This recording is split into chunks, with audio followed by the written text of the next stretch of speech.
ओम नमो भगवते वासुदेवाय नमः।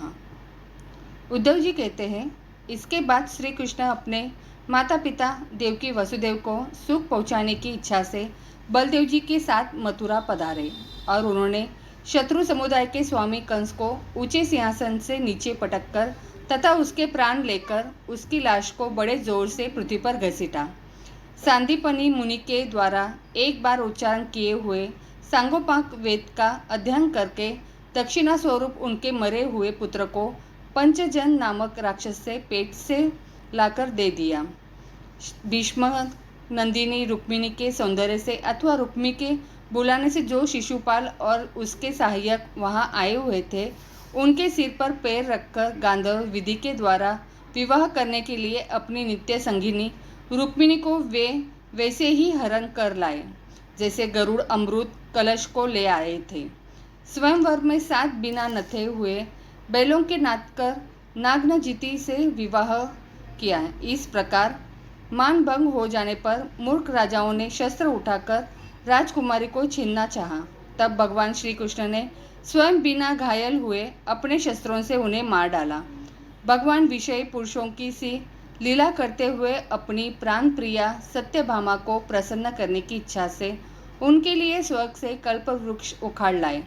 उस समय इंद्र ने क्रोध से अंधे होकर अपने सैनिकों सहित उन पर आक्रमण कर दिया, क्योंकि वह निश्चय ही अपनी स्त्रियों का क्रीड़ा मृग बना हुआ है।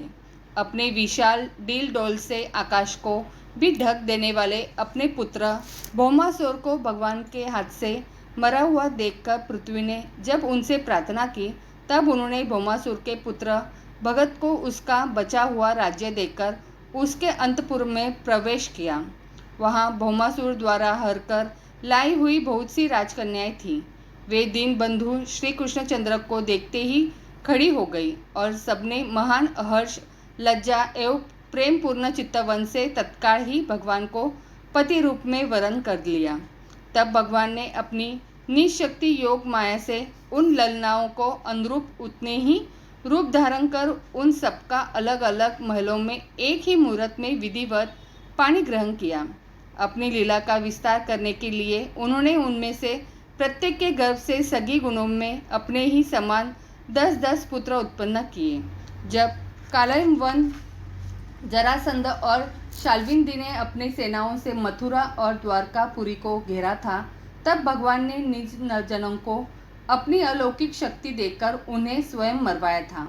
शंबर, द्वितीय, बानासुर, मूर, बल्लव तथा दंतवक्त्र आदि अन्य योद्धाओं में से भी किसी को उन्होंने स्वयं मारा था और किसी को दूसरों से मरवाया। इसके बाद उन्होंने आपके भाई धृतराष्ट्र और पांडु के पुत्रों का पक्ष लेकर आए हुए राजाओं का भी संहार किया, जिनके सेना सहित कुरुक्षेत्र में पहुंचने पर पृथ्वी डगमगाने लगी थी। कर्ण, दुशासन और शकुनी खोटी सलाह से जिसकी आयु और श्री दोनों नष्ट हो चुकी थी तथा भीमसेन की गदा से जिसकी जांग टूट चुकी थी, उस दुर्योधन को अपने साथियों के सहित पृथ्वी पर पड़ा देखकर भी उन्हें प्रसन्नता न हुई। वे सोचने लगे, यदि द्रोण, भीष्म, अर्जुन और भीमसेन के द्वारा इस 18 अशोहिनी सेना का विपुल संहार हो भी तो उससे पृथ्वी का कितना भार हल्का हुआ। अभी तो मेरे अंशरूप प्रबुंद आदि के बल से बड़े हुए यादवों का दुस्सह दल बना ही हुआ है। जब ये मधुपान से मत वाले हो लाल लाल आंखें करके आपस में लड़ने लगेंगे, तब उससे ही इनका नाश होगा। इसके सिवा और कोई उपाय नहीं है। असल में मेरे संकल्प करने पर ये स्वयं ही अंतर्धान हो जाएंगे। यूँ सोचकर भगवान ने युधिष्ठिर को अपनी पैतृक राजगद्दी पर बिठाया और अपनी सभी सगे संबंधियों को सत्पुरुषों का मार्ग दिखाकर आनंदित किया। उत्तरा के उदर में जो अभिमन्यु ने पुरुवंश का बीज स्थापित किया था, वह भी अश्वत्थामा के ब्रह्मास्त्र से नष्ट हो चुका था, किंतु भगवान से उसे बचा लिया। उन्होंने धर्मराज युधिष्ठिर से 3 अश्वमेध यज्ञ करवाए और वे भी श्री कृष्ण के अनुगामी होकर अपने छोटे भाइयों की सहायता से पृथ्वी की रक्षा करते हुए बड़े आनंद से रहने लगे। विश्वात्मा श्री भगवान ने भी द्वारकापुरी में रहकर लोक और वेद की मर्यादा का पालन करते हुए सब प्रकार के भोग भोगे, किंतु सांख्य योग की स्थापना करने के लिए उनमें कभी आसक्त नहीं हुए। मधुर मुस्कान, स्नेहमयी चित्तवन, सुधामयी वाणी, निर्मल चरित्र तथा समस्त शोभा, सुंदरता के निवास अपने श्री विग्रह से लोक परलोक और विशेषताएं यादों के आनंदित किया तथा रात्रि में अपनी प्रियजनों के साथ क्षणिक अनुराग युक्त होकर समयोचित विहार किया और इस प्रकार उन्हें भी सुख दिया। इस तरह बहुत वर्षों तक विहार करते करते उन्हें गृहस्थ आश्रम संबंधी भोग सामग्रियों से वैराग्य हो गया।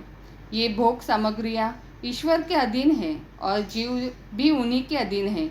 जब योगेश्वर भगवान श्री कृष्ण को ही उनसे वैराग्य हो गया, तब भक्ति योग के द्वारा उनका अनुगमन करने वाला भक्त तो उन पर विश्वास ही कैसे करेगा। एक बार द्वापरपुरी में खेलते हुए यदुवंशी और भोजवंशी बालकों ने खेल खेल में कुछ मुनिवश्वरों के चिढ़ा दिया। तब यादव कुल का नाश ही भगवान को अभिष्ट है, यह समझकर उन ऋषियों ने बालकों को शाप दे दिया।